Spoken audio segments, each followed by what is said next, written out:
বাংলাদেশের এক গ্রামে রাশেদ নামের এক যুবক থাকত। সে একটি দোকানে চাকরি করত। দোকানের মালিক প্রায়শই বাইরে যেতেন, তখন দোকান চালানোর দায়িত্ব রাশেদের উপর থাকত। একদিন দোকানে এক বৃদ্ধ এসে চিনি কিনলেন। ভুল করে বৃদ্ধ বেশি টাকা দিয়ে চলে গেলেন। রাশেদ চাইলে টাকা রেখে দিতে পারত, কিন্তু সে সাথে সাথেই বৃদ্ধকে ডেকে টাকা ফেরত দিল। বৃদ্ধ খুব খুশি হয়ে বললেন, বাবা, আজকের দিনে এত শত মানুষ খুব কম পাওয়া যায়।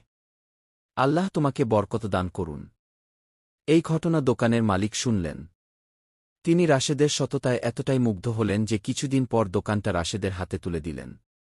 আল্লাহর রহমতে দোকানটা বড় ব্যবসায় পরিণত হল।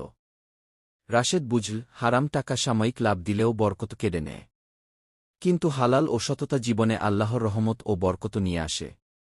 শিক্ষা: সততা ইসলামের বড় গুণ। হালাল উপার্জনেই আসল সুখ ও বরকত আছে। মানুষ সততা ও ভালো চরিত্রের মাধ্যমে দুনিয়া ও আখিরাতের সফলতা পেতে পারে।